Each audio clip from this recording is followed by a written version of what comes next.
all around pretty terrible night for Indiana basketball. Both the men's and women's team fall in frustratingly collapsing fashion late in their games. Men's team loses at Ohio State. Women's team loses to Iowa. We're going to recap both games today and try to talk through this one.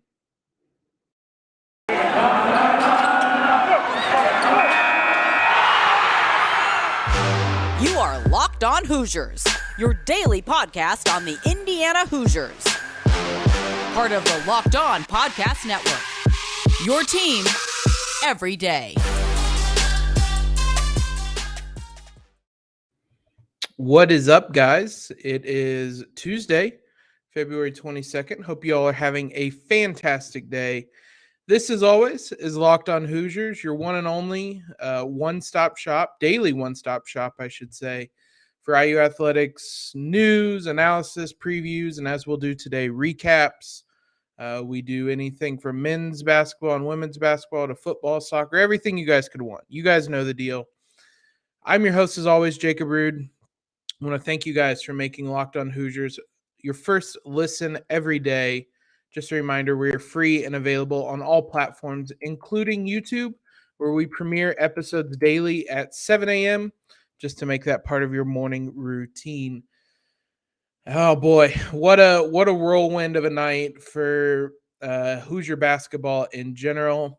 At probably around 9:30 Eastern time, I thought we were going to have a really awesome podcast where we were talking about two big road wins by both teams, with various implications of both.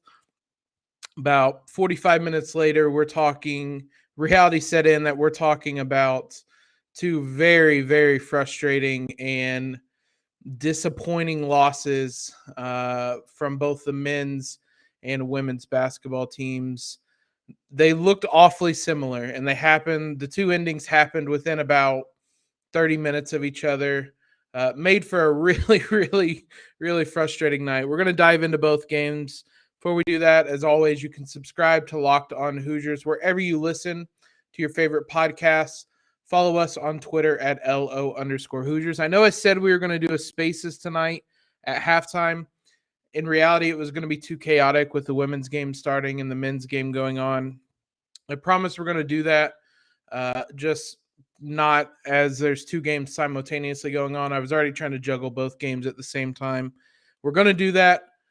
We'll get that figured out here down the road, but I promise, follow us on Twitter.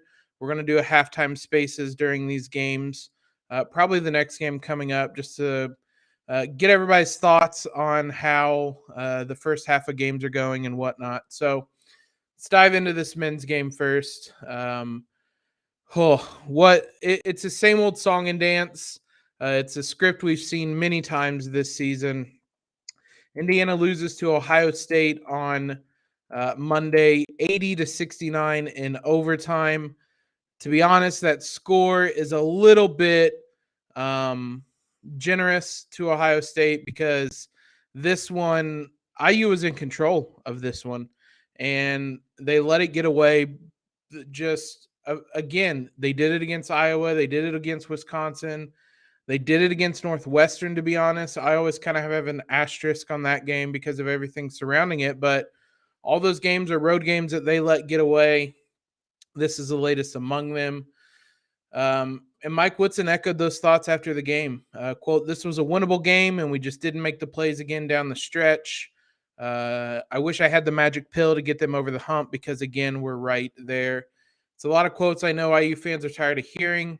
I didn't specifically see him mention learning how to win. It's true. I'm not going to reiterate that. That isn't a process that has any finite timeline. I would love it if IU just learned how to win and they won games. But that's a process they're still trying to learn. There's reasons why it's not happening. We're going to talk about some of them. The end of the story is IU had a wild second half rally. They got down by 10, 11 points. I thought it was done. I did not think IU on Monday without it's got to be noted, they did not have Christian Lander. They did not have Trey Galloway. They did not obviously have Rob Finney. That's your second, third, and fourth string point guards in some order, all not available.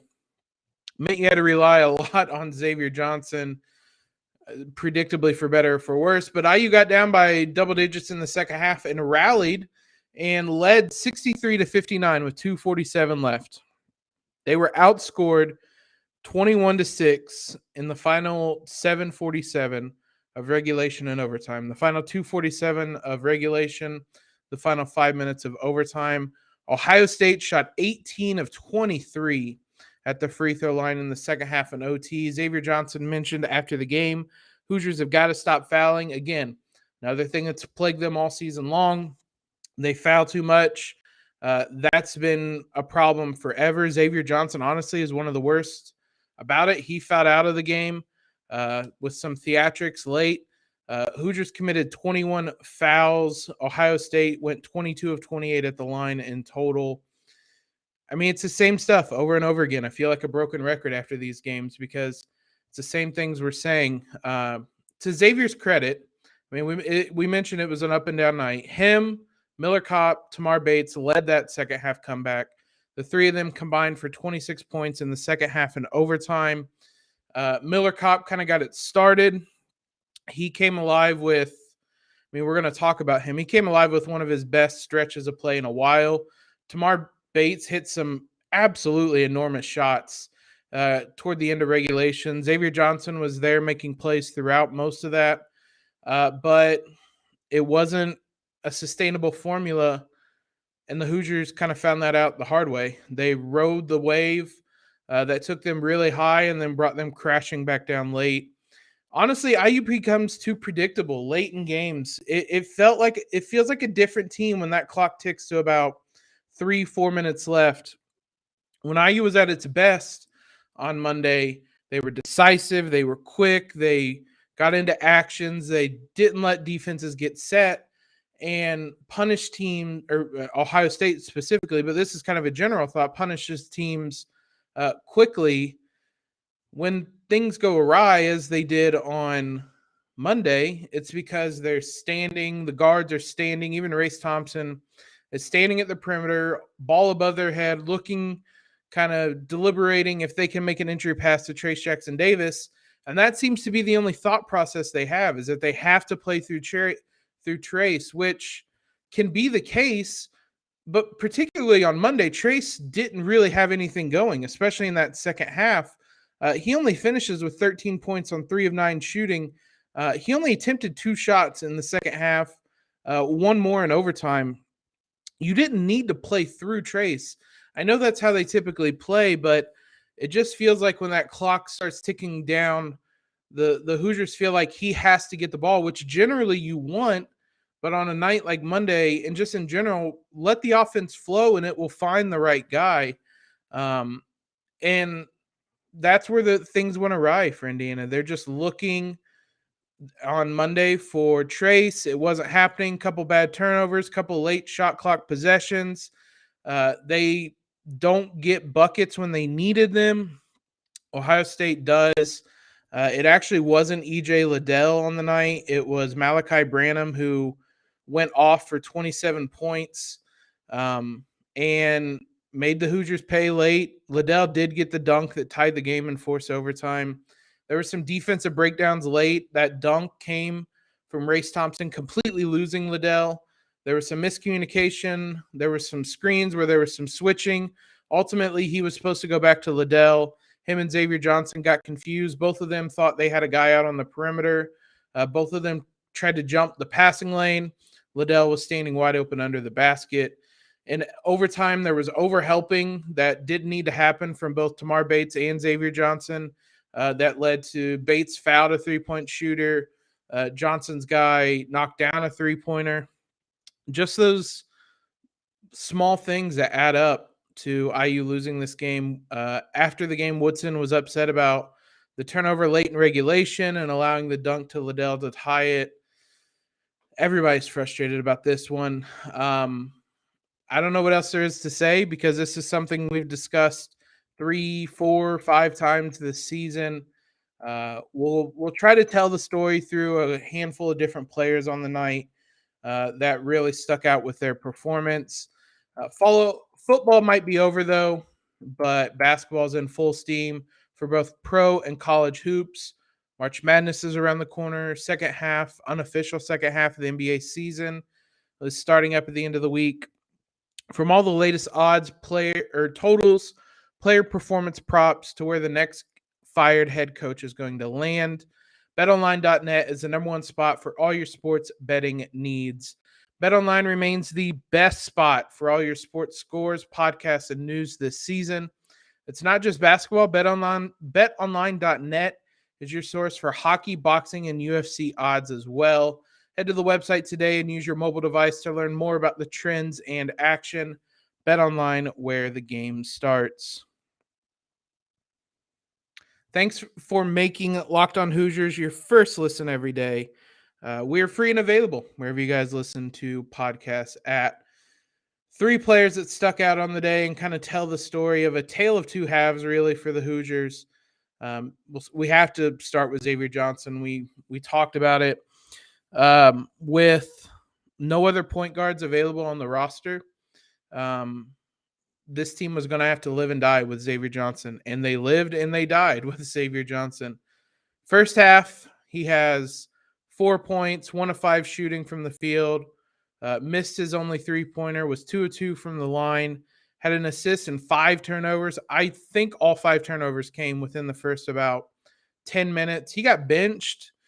Maybe it was rest. Maybe it was, he didn't play well. Parker Stewart was the de facto backup point guard. Honestly, it wasn't awful. Him and Anthony Leal kind of shared the ball handling duties. Stewart bailed out the Hoosiers a couple times with some contested threes in those possessions. He was acting as point guard. Xavier showed his value, what makes him valuable, what also holds him back. He can be so impactful when he's just decisive and plays almost instinctually. And whether it's getting to the rim, dishing off, all those types of things, when it feels instinctual and second nature to him, you see why he's so good and why he can be so impactful. It's those moments when he kind of starts overthinking and doing too much that things start to go awry. And that's typically what happens at the end of games is everybody's so focused on getting the ball to Trace, trying to figure out how to get the ball to him that a lot of times that's when the shot clock gets down and then Xavier has to do too much and force something. And some of it's a product of him having the ball in his hand and being the point guard, and he takes some of that blame, but you're also the point guard and you need to get the offense going. I can tell you that Mike Woodson does not want the offense to look like that at the end of games because no coach does. So I know there's frustration with him. This is a joint thing where this is one thing that's very noticeable is that every Big Ten team knows that the Hoosiers have no outside shooting, and they are absolutely packing the paint. It does not matter which team it is. Every team is doing it. They are hyper focused on Race Thompson when he's down there, and they're just not remotely worried about shooters. Parker Stewart was on the court to close the game. He's someone that they were aware of, but if you look at that Tamar Bates 3 that he hit late in the game, wide open. Nobody in the same planet as him because they weren't worried about him. And Xavier Johnson's kind of an example of that. He missed both threes on the night, or on the second half. One of those was the last second shot to try to win the game after Liddell's dunk.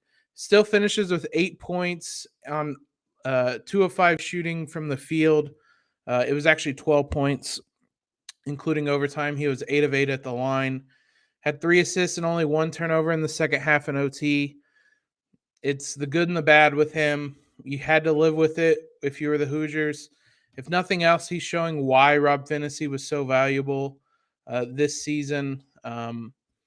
It's nothing new again, but it was just another example of why he's valuable and why he can also hurt the team as well. Tamar Bates had one of his best games in some time, I thought. You can see things are starting to click for him. He's been playing better and better. On Monday, he had kind of the big shots and big moments to prove it. Had 7 points. He only shot 3 of 11 from the field. He was 3 of 8 in the second half alone. All of his points came in the second half. Knocked down one of his 4 3-point attempts, had 5 rebounds, hit some massive shots down the stretch. I'm so impressed by him kind of bouncing back the way he has, because it could have been real easy for him to hang his head and just struggle through the end of the season. IU absolutely needed him on Monday. They needed somebody among those guards to step up and play kind of above where they've been playing with all those injuries they had. Tamar Bates was that guy. I was happy to see him close the game because I thought he was playing well. Problem was it came at the cost of Miller Kopp, who was also playing well. He had 7 points on 2 of 6 shooting. All his points came in the second half. In 13 minutes in the second half, to be exact. 2 of 6 shooting from the field, knocked down a pair of free throws and a 3, had 3 rebounds and an assist. That was his best half since maybe the Syracuse game, which is both telling of how good it was and how much he struggled this season. Coming into the night, I tweeted it earlier in the game, might have been even in the second half. The fact he still is struggling to shoot the ball even with Monday's performance, but he's struggled all season long to shoot the ball, and it's been really detrimental. Like, Indiana's really needed him. Over his last 9 games coming into the night, he was shooting 31.8% from the 3-point line on 2.4 attempts per game. And on Monday, he goes 1 of 3, so that'll go a little bit up, but still, it's not great. The Hoosiers need better from him. That being said, he probably deserved more minutes on Monday night. And I saw some of those complaints after the game. Mike Woodson is somebody that's going to ride with the group that kind of got him there. And late in that second half, it was the Xavier Johnson, Tamar Bates, Parker Stewart, Race, and Trace lineup that got them, that really made the run and got them over the hump, got them the lead. And he was going to ride that out. That's how he's been all season. In hindsight, you can look back and say, why didn't Parker Stewart play more? He was playing well. Sure, but I'm not sure which of those guys you take out. Maybe you take out Parker Stewart, but I thought he was playing well. He was defending well. He had a couple questionable fouls, but it was tough to defend Malachi Branham on the night. I'm just not sure who you would have taken him out for. And by the time overtime came around, like, he'd been sitting so long on the bench. It's just one of those things that you can argue in hindsight. In the moment, I was fine with it. I didn't have any questions about it. It's frustrating for him, I'm sure, but that was the nature of the night. Overall, again, it's a loss. It's a frustrating loss. It's a 5th straight loss. The Hoosiers the season's starting to feel like it's slipping away a bit. You're now in must-win territory almost the remainder of the season. I don't know how we got here. I'm surprised we got to this point. What I can say, though, and what Mike Woodson said after the game, quote, this team is not quitting. And this is not a team that's quitting on Mike Woodson.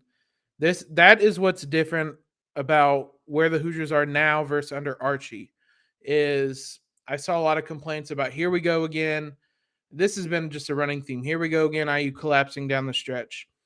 Kind of, but this is still a team playing really hard. And they were this close from getting one of their best wins of the season. If they beat Ohio State on Monday, that's one of their 2 or 3 best wins of the season. The fact, I said on the preview episode that I'd kind of penciled this in for a loss. Ultimately, it looks worse than what it was, but I still think this was an impressive performance from the Hoosiers. If it had come in a vacuum and not in the midst of a 5-game losing streak, I think we'd feel a lot different about this performance. But right now, it's another loss. It feels like things are slipping away. If IU brings this effort against Maryland on Thursday, they will win. And if they bring it the next 3 games, they will win. the that they have to at this point though if they want to make the NCAA tournament. So that's the biggest thing is that these are must-win games now. It's the easiest slate of their Big Ten schedule, so something's got to give, I guess. Either the Hoosiers are going to have their first 3-game win streak of Big Ten play, or the NCAA tournament's probably gone. It's setting up for a fascinating finish to the Big Ten season in all the bad ways, all the stressful ways. But this means we'll have a lot more bubble talk throughout the week and into next week, I'm sure. Women's basketball team mirrored the men's basketball team with a frustrating collapse down the stretch. And this one means that they're out of the running for the Big Ten title. We will recap them losing to Iowa on Monday as well.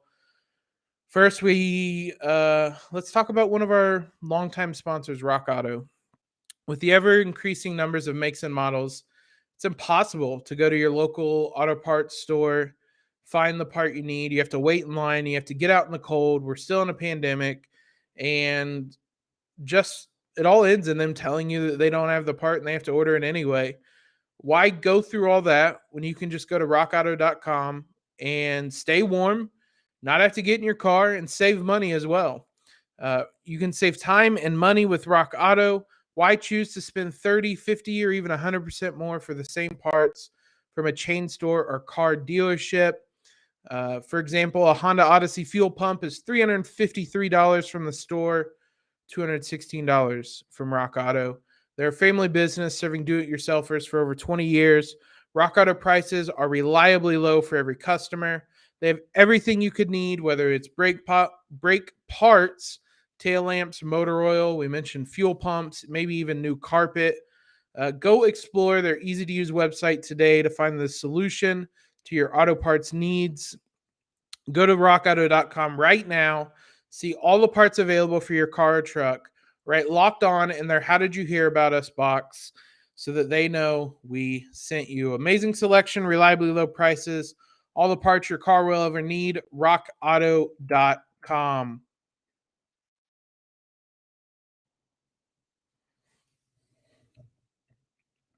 Women's basketball team, frustrating in its own right on Monday.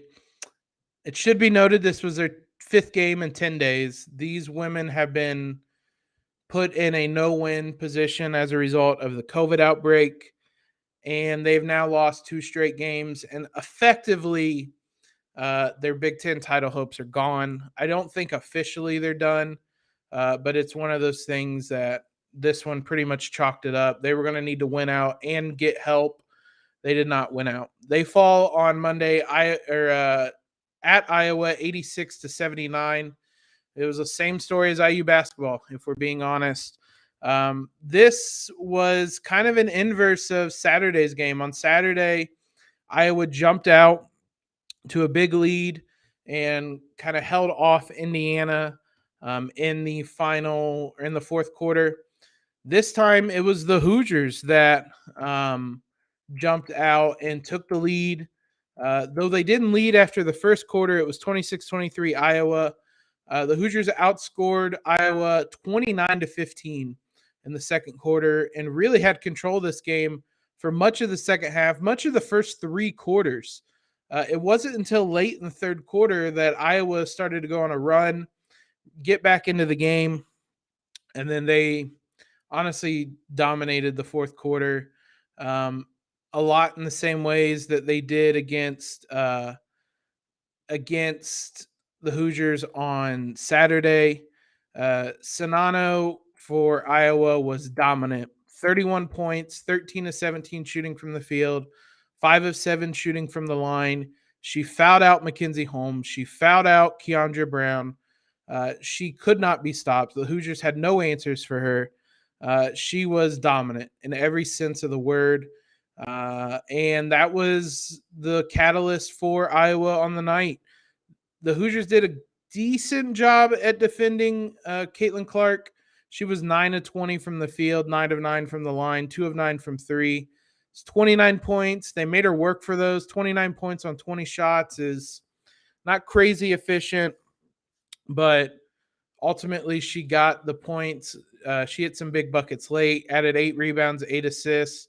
She did have 7 turnovers and 4 fouls, so the Hoosiers made her work. Nicole Cardano-Hillary, again, was an absolute pest on that side. It's a word I use to describe her all the time. It's honestly the word that I feel best fits her. She really, really made Clark work. Pat Berg had some possessions on her. Chloe Moore-McNeil. I think even Grace Berger had a couple, but it wasn't enough. Grace Berger was everything the Hoosiers needed through most of the first 3.5 quarters. She had 22 points, 8 of 20 shooting from the field, 6 of 7 from the line.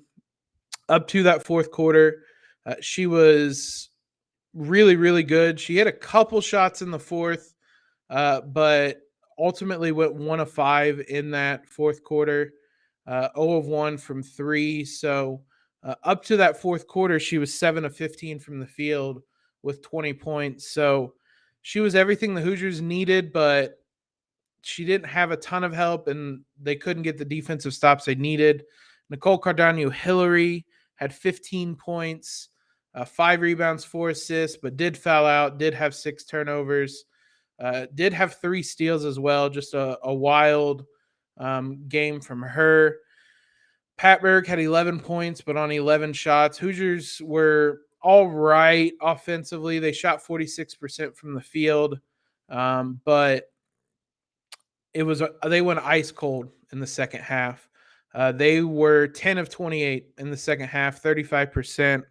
And that came after being 21 of 39 in the first half, 53%. So the longer the game went on, the more cold they got from the field offensively. And the inverse was true for Iowa. They got warmer and warmer from the field. Iowa shot 50% in the first half, but had 14 turnovers. They only had 7 turnovers in the second half and shot 58% from the field. Those turnovers were one of the big reasons IU was leading. They scored 30 points off of 21 Iowa turnovers, but they couldn't make up the difference. Just the battle down low. Iowa had 46 points in the paint to 40 for the Hoosiers. And it was just a dominant performance from Sinano. That's a really, really good Iowa team. And the Hoosiers just look like they were a team kind of running out of gas. As I said, that pretty much means they don't have any shot at the Big Ten title now. Michigan, I believe, is all alone with 3 losses atop the Big Ten. Iowa controls their own destiny. If Iowa wins out, that would include a game against Michigan. If Iowa wins out, they're your Big Ten champions. But Michigan is 12-3. Ohio State, Maryland, Iowa are 12-4. Indiana is 11-4. Their goal now is to get the double bye, which means they have to finish with a top 4 seed. If they beat Maryland, simple as that, they're guaranteed it because Maryland will have 5 losses, Indiana will have 4. So that Maryland game still carries some weight, but not the weight we thought it could have, where it could have been a Big Ten title decider. Michigan and Iowa made sure that wasn't the case in the last week. So Indiana still needs to beat Maryland, get that double bye in the Big Ten tournament. But a frustrating, just disappointing loss for the Hoosiers, who ultimately are, at least for the regular season, going to have one of the best teams they've ever had, and unfortunately not get a Big Ten regular season title just because it's been one of the wildest years I can remember for the Big Ten for women's basketball. That's 5 legitimate top 25 teams in the Big Ten that are just duking it out right now. That'll do it for us today. Thank you for making Locked On Hoosiers your first listen every day. We'll be back tomorrow to talk more about the men's basketball team, some bracketology updates, see where the Hoosiers are on the bubble, the men's team after this loss. Now, make your second listen the Locked On NFL Draft podcast with Ryan Tracy and former NFL cornerback Eric Crocker. They bring the NFL Draft to life every day with insight and analysis on college football prospects and NFL front offices. It's free and available wherever you get podcasts. Appreciate all the love. Again, I know I say that all the time. I earnestly appreciate it. Follow us on Twitter. Subscribe to the podcast. Leave a rating and review if you haven't already. Most importantly, though, guys, have a great